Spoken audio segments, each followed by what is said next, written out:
Hey y'all, welcome and welcome back to my channel. I hope you guys are having a marvelous Monday. While you are here, go ahead and show your girl some love before you forget and like the video and hit subscribe if you are feeling the vibe. Those who are interested in my personal channel, y'all already know I have story times on there, a day in the life of, I have life after divorce, post 1 year, things like that. But I did just recently post today remote jobs that are urgently hiring, and the links are in my description. So if you are looking for a remote job or you know somebody who has been looking for a remote job, I decided that I'm going to be posting regularly on that channel at least like 2 to 3 times a week, remote jobs that is urgently hiring, because I remember when I kept trying to look for a remote job and I couldn't find them. So I will be doing that. That link is in the comments below, so feel free to check that out. I also have how I set up my equipment working from home with a toddler at home,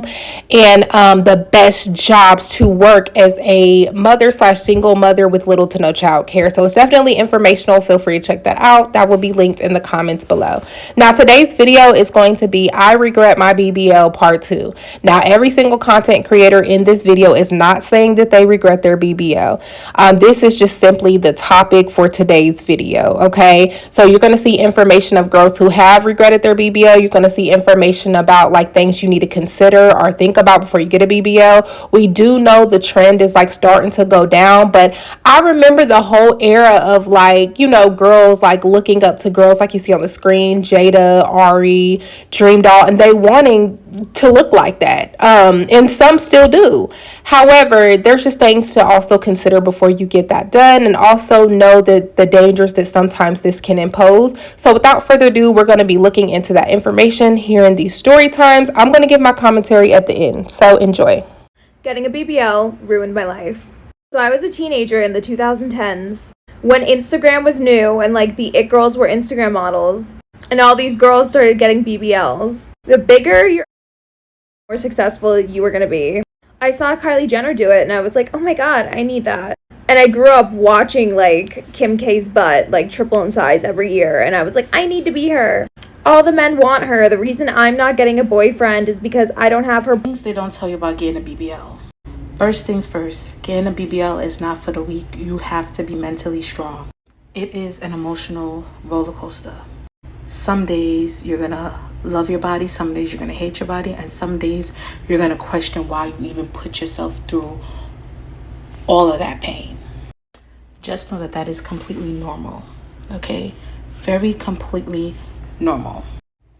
2, you may not like your body fresh off the table. It is a process. Some people do not see their results until 6 months. And that is completely normal. Why? Because it takes the body a full 6 months to fully recover from any type of surgery, whether it's minimally invasive or a more invasive procedure like Lipo 360 and BBL. That means you need to give yourself grace, okay? You got to remember the surgeon is pumping your body with fluid so it could break down the fat so it could be suctioned out, all right? So when you get off the table, you're going to be bloated. You're going to be filled with a lot of liquid, okay? You're going to be extremely bloated. Baby girl, you need to walk. And when I say walk, you need to be on your Mary type. Like, I'm walking.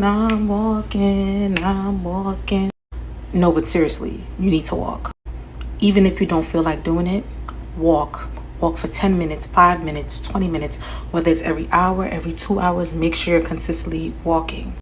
Drink a lot of fluids. Water is your best friend. Pedialyte is your best friend.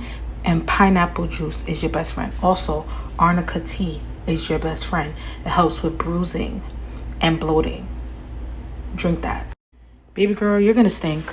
You're going to smell like a dead animal. That's because you cannot take a shower until the day after you had surgery. And you took a shower before you had surgery with the antibacterial soap. So baby, you're gonna smell.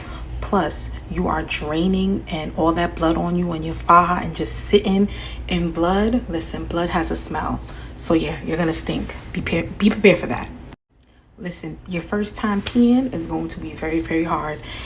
It took me a while before I was able to pee. This is TMI and a little bit nasty, but your first poop is like crazy. Okay, very messy, very mushy. I know it's disgusting, but it's the truth. Your first poop, disgusting. I do not recommend, but just be prepared for it. Baby, that first massage hurt like hell, okay? I was in so much pain. I wanted to cry, but the tears was not coming out. It's so painful. It is so painful.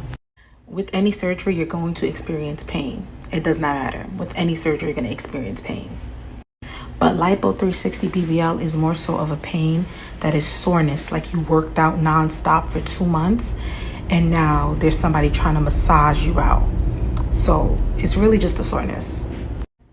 Baby, your faja is your best friend. Don't try to be grown and be out in these streets without wearing your faja. Wear your goddamn faja. Your body needs it. When you take your faja off, it literally, like, your skin feels so heavy and it craves the faja. It craves that compression.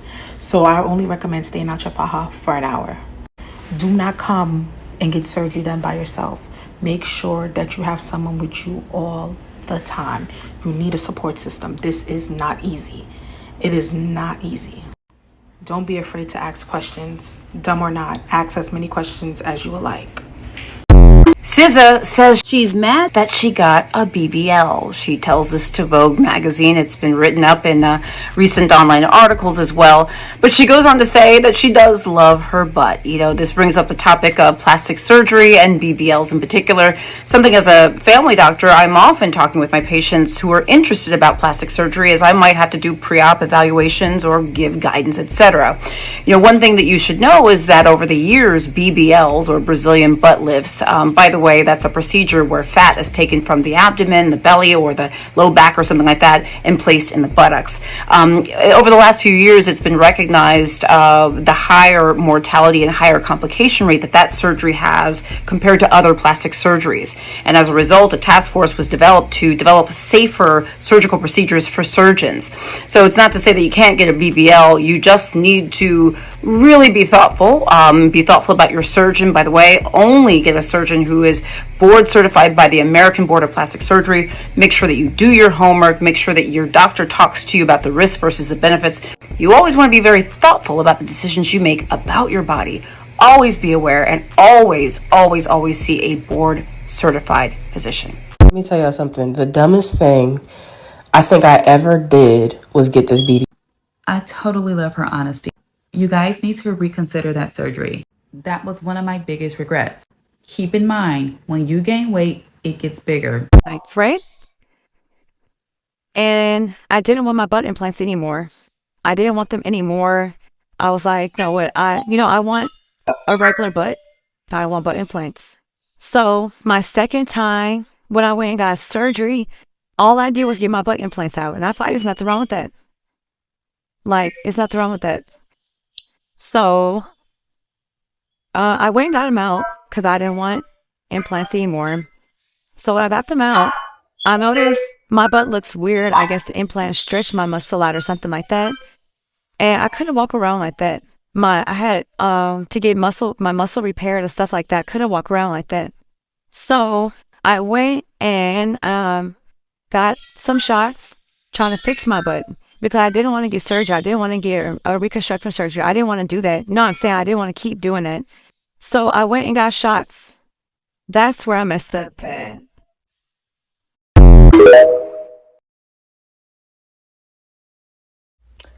Hey guys, so a few of you have been asking what complications that I have during my surgery. Do I mind explaining and going into depth? I've been supposed to do this, but I never got to it, but here we are now. So for those of you who do not know, my name is Gabrielle. I had a skinny BBL Lipo 360 July 9th. So when I came out of surgery, everything was fine. I was a little tired. Nothing crazy, wasn't in pain, didn't really feel nothing. So I'm going to just jump straight into it. I started taking my medication Wednesday night. So I was probably like on 3 pills and then I was getting a blood thinner. Everything was fine. Like I said, I still had my appetite, ate, went to sleep. I was just drowsy. Woke up the next day, so now I eat my breakfast, take the medication again.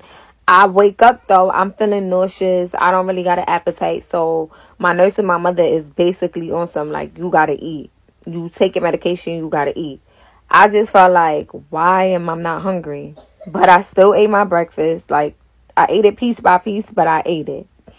Okay, so now we head to the place where I get my massages. So I'm telling my doctor, he was there, like, hey, I feel nauseous, or whatever the case may be. I have a little minor headache, but I mainly feel nauseous. So he was like, okay, go to the clinic. You're not going to get a massage today. So at the massage place, I'm already feeling crazy. So now we head to the clinic. On the way there, I feel more crazy. I'm just like, I don't know what's wrong with me, but something just feels weird. So they basically automatically telling me, oh, I need to drink water. I need to drink water. I personally feel like it had, but whatever. So my mom is letting them know, like, hey, she probably didn't drink 10, but she probably drank between 7 and 8 bottles yesterday or whatever. Oh, well, it needs to be 10 minimum. It's the water. She's dehydrated. Okay. They basically put medicine in the IV, plug me up, take my vitals, all this other stuff. So now I'm like, I still feel like, I feel okay, but I don't feel like 100% better, but I feel okay. So they like, yeah, you was dehydrated. Okay, cool. I go home now. So now we get back to the B&B. I got a headache, but I'm not like as nauseous as I was.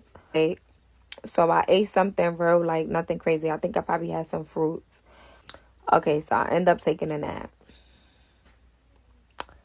Baby, when I woke up from that nap, I felt like somebody knocked me upside my head. Like, that was not like a normal headache. I don't know how to explain it. Like, it was just so freaking weird. Like, my head felt like somebody was just, I don't know. Like, I never felt that before. Like, my head was really pounding. So they told me to just like try to go back to sleep or whatever, lay on my back. So now I'm laying on my back. So my coordinator advised Coca-Cola and coffee. So that basically will help with the headache or whatever. Because again, headaches are common after a BBL. Feeling nauseous is as well. So I'm drinking water, Coca-Cola, and coffee. So I'm really like having probably like 20-minute naps because I keep having to use the bathroom. Okay, finally I end up going to sleep for a few hours. Then I remember waking up to actually eat dinner. So I ate, took my medicine. Head still pounding, but they're trying to make me walk around the B&B or whatever, because again, I still got to get my exercise. So I finally go to sleep or whatever. I wake up in the middle of the night and I am throwing up nonstop. Keep throwing up, keep throwing up, keep throwing up. I'm like, what the hell is going on? So now I'm throwing up and I'm crying because I'm in pain. I thugged it out. I lay back down. I wrote my doctor. I let him know, hey, I was feeling a little better, but once I took the medicine, I went to sleep, woke up, I was throwing up. He told me to stop taking the medication. Okay, cool. Wake up in the morning. I'm thinking maybe I'm going to feel better in the morning. Wake up in the morning, then take the meds, start throwing up. Now I'm throwing up. After I ate my breakfast, threw my whole breakfast up. So now we go to the massage place. I was supposed to start my massage. So I get to the massage place, I vomit again. So I finally see my doctor. I let him know, like, I've already vomited 3 times. So he like, this may be a spinal headache, because I'm telling him, like, I have a headache. But he's like, he's going to try to give me some nausea pill, basically to keep everything down, but he don't want me on no medications. Right. So now he sends me back to the clinic. He don't want me getting no massages because, again, I haven't ate, so I have nothing on my stomach. Liquid, everything is just coming up. Get to the clinic, I throw up. So the nausea pill didn't even help me. So he came in or whatever after, like, you know, they hooked me up. That's a whole nother story because they pissed me off with that. They kept fucking poking me with needles when I kept telling them to put the IV in my hand. Anyways, now he come and he's like, he gonna have the anesthesiologist speak to me. So my doctor is basically like just reassuring me that I'm gonna be okay. He never experienced this before with none of his patients, but it's basically I'm gonna get an epidural blood patch. But the anesthesiologist would explain everything to me.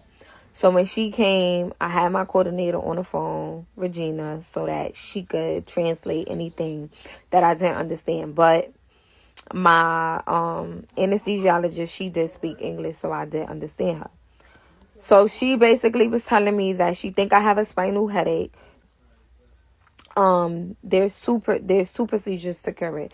So one would be medicine through the IV. The second one would basically be a epidural blood patch. So she was asking me all my symptoms and stuff, and she was like, yes, you have a spinal headache. Okay, cool. So they did the medicine through the IV because she wanted to do the non-invasive one to see what it helped. So after the treatment is done, they asked me how I feel. I told them, like, I don't feel no better. Like, I feel okay. So they like, oh, you got to let the medicine kick in, you know, give it a couple hours. So I'm like, all right, whatever. Like, I'm tired of going back and forth with these people. So I go home now, well, to the B&B. I do my walk. I'm drinking water, Coke, coffee, and I'm eating fruits and stuff. Something light, nothing too much. I feel like Saturday and the people at the clinic had me effed up. I just could have sworn after this treatment on Friday and Saturday, I was feeling good. I thought on Sunday I was going to be back to my regular self. No. I woke up on Sunday and I felt like that hit me times two. So now my head is pounding times two. I can't tolerate light. I can't even be on the phone. Talking hurts. Like everything just hurts. But again, my pain tolerance is high, so I'm thugging it out. Not even taking no Tylenol, nothing. I'm just drinking, trying to stay dehydrated or whatever. I just know deep down inside something not wrong. Thugged it out, got my first massage. Monday comes, still feeling the same way or whatever the case may be. Start back this throwing up, vomiting mess. Oh, yeah, no, we're not doing this. Tuesday, I went straight to the clinic. Because I already wrote my doctor. I explained to him, told me to come in on Tuesday. Tuesday now, we get to the clinic. I'm dealing with this a-hole. Like, he just swear like, oh, I look fine. Mind you, I don't look fine. Mister, I'm walking around with an afro because I done took my wig off, braids out. Like, I feel crazy. I'm thinking, like, if I take my braids out, maybe my head won't hurt. Like, I'm in pain, mister. Like, just because I'm thugging it out, that don't mean I'm not fine. So my nurse started going in on him and telling him, like, I'm with her 24/7. You cannot tell me that she's fine. Or her hemoglobin is good. She like, I don't care about her hemoglobin. Like, she's not fine. Like, she's not okay. My doctor come in, this man start moving like he ain't never moved before. He plugging me up, checking my vitals, all that. Come about now, my blood pressure is elevated. So my doctor's confused. Like, I've been sent her here. Like, why is nothing getting done? Okay, cool. So now my doctor asking me, like, how did I feel on Friday when I left? So I explained to my doctor, like, Friday I was not, like, okay. I basically told them that I wasn't feeling like 100% myself. I was dizzy when I left. My doctor whole demeanor changed. Because he just felt like, why y'all told him that I was okay? Because they told him that when I left, when he came back to check on me, I basically was already discharged. And they told him that I was fine. Never told these people that. I told y'all I was still dizzy. My head hurt. The nausea went down a little bit, but I still felt, I didn't feel well. I didn't feel 100% myself. So his whole thing was I wasn't supposed to leave unless I was feeling better. So now he asked, did I get the blood patch? I'm like, no. She gave me medicine through the IV. He like, you're getting a blood patch done today. Because basically there's a leak and the blood patch is basically going to close that leak with the anesthesia. That's where the headache is coming from. Like, it's a spinal headache. I got a leak in my spine. Now I'm upstairs in the room that I was in basically the morning of my surgery. So I'm thinking like, okay, like I'm about to probably be put back to sleep or whatever. And they're going to do the procedure. No. This procedure, I was wide awake. So there was 3 nurses in the room, and then there was the anesthesiologist. So one nurse was holding my arm, one nurse was taking my blood, the anesthesiologist was in the back, and one nurse had my head. So she already explained to me that I can't move during this procedure. It's going to be quick, but I cannot move because of the simple fact that the needle is going into my spine. So the nurse takes my blood. She took about, the tube was this big. She took so much blood out my arm. And then she handed it to the anesthesiologist, and she informed me, like, I'm about to insert it in now. Don't move. So the male nurse is like holding my neck. He's holding my shoulder. The other one is holding my arm, and one is holding my, like, back, my posture. So I'm just like this. She takes it and she push in the blood. It's like a sharp. So she's telling me, like, you're doing good. I'm almost done. And it's like, my pain tolerance is high. So they're even surprised that I'm even taking this pain like this. I'm not making no noise. I'm not crying. She let me know that once everything is in, I'm going to feel my hips lock. And it's going to feel, like, real solid. It did a little bit, but I think what hurt me most was that once she was done, like, they basically just turned me so quick, and I was laying on a hard table, so, like, I didn't have no cushion or nothing. So, like, I think that was the most uncomfortable part about it, was the fact that I was literally laying on a cold table, hard as ever, flat. So I laid there. They was like 15 minutes, but I was there for a good probably hour in total. But she did come back and check on me. She asked me how I felt. I told her I felt a little bit dizzy. So basically, when she first came to check on me, she asked me how I feel. I told her I still feel a little dizzy and stuff when she set me up. So she laid me back down. And then she came back in a few minutes later and she asked me how I feel. And I told her, wow, like, this is the first time in days, all the way from Thursday to now, Tuesday, my head is not pounding, like, and I don't feel like I gotta puke. So she was like, okay, when you go home, you're gonna relax for the rest of the day. You're not gonna get no massages until Thursday. And surprisingly, the blood patch worked. Okay, so let's have the conversation. Now, when it comes to a BBL, again, no judgment. You can do what you want to do with your body. This video is simply to give information and other perspectives when it comes to this, and just to help the girlies who are looking into it but don't know that much about it. So, I will say, if you are going to get it done, make sure you're getting it done for you, and it's not due to any type of insecurity reasons. As you heard some of the girls say, and you can even go on TikTok and YouTube and type this subject in yourself to see, girls will tell you, like, they got it done because they secretly was insecure about certain things. And then once they got it done, they still felt insecure. And then some of them even became addicted to plastic surgery. So they're like, okay, I got this fixed. Now my lips aren't big enough. Let me get my lips done. Oh my gosh, my breasts, I don't like how they look. They're not big enough. They're not sitting up right. Let me get my breasts done. Let me get my chin done. Let me get, like, all this. And then next thing you know, they almost look like a plastic Barbie. They become addicted to it because they get insecure about things. And then they also feel some kind of way because it's like some of them are competing against each other. So especially in that whole IG model era, some of them compete against each other. Like, oh, well, she got this done. Well, let me get that done. Now everybody's getting a BBL. I got to stand out somewhere. I got to get this done or that done.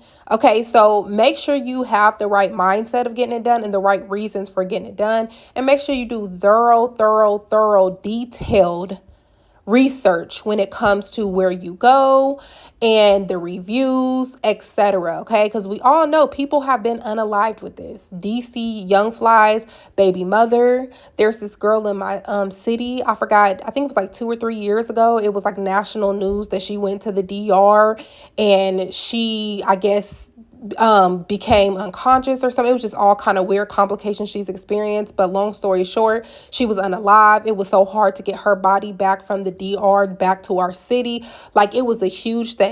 Okay, but she became unalive. All right. A lot of women won't tell you that a lot of them go back to get another procedure because they don't like the first one. So they go back and get another procedure. A lot of them get it removed or get some of it removed. Like, it's not just a lot of times a one thing. Many people who I know usually got it done multiple times. Like, they get it 2 or 3 times. Like, oh, I don't like how it looked the first time, and they keep going back. So you're spending a lot more money than you think you are. And that's a whole nother topic I did see on TikTok in regards to this was, don't think sometimes that you are locked in on a price. You might end up spending a lot more money than you thought you was going to spend. So again, it's just definitely recommended to do proper research reviews on this and make sure you have dependable people to go with you, etc. Because it's just a lot to it. It's a lot to it. And then again, you really do need to think, is this what I truly want? There's some women who will say like, oh, I just felt so uncomfortable with the attention. And you have to really think, you are enhancing a certain body part that most men find attractive. So, of course, if you're enhancing this, then, of course, they're going to be looking. They're going to approach you in a sexual way versus a romantic way. A lot of men already have spoke on the fact that, like, I will play with a BBL. I'll have sex with a BBL, but I don't like that kind of attention for every single day. Like, I don't want to be with that long term. Like, I don't want to marry that. I don't want that to be the mother of my children. And again, I'm not trying to be rude or anything like that. This is just what strictly has been said by men. You can look it up on TikTok, YouTube, etc. Okay. So you also have to think, what are you getting out of this? Are you getting money out of this? Like, I personally feel like if you get this done, use your investment wisely. You just invested thousands of dollars to get this procedure done. So are you going to become a stripper now in a big city? Are you doing like an OnlyFans? Are you going to be a bottle girl? Like, what was your intention in getting this done? Use your investment wisely, because if you're just going back to your regular everyday life, like, and not using it to enhance in some kind of way, like, was that really worth it? These are just questions you have to ask yourself.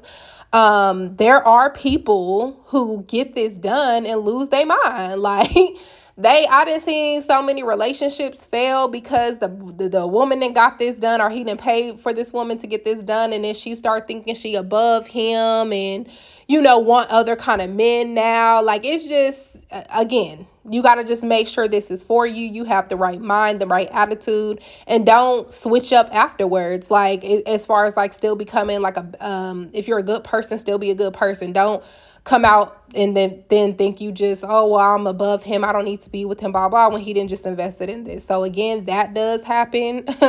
And know what kind of attention you are going to attract. It might be more sexual attention versus romantic attention.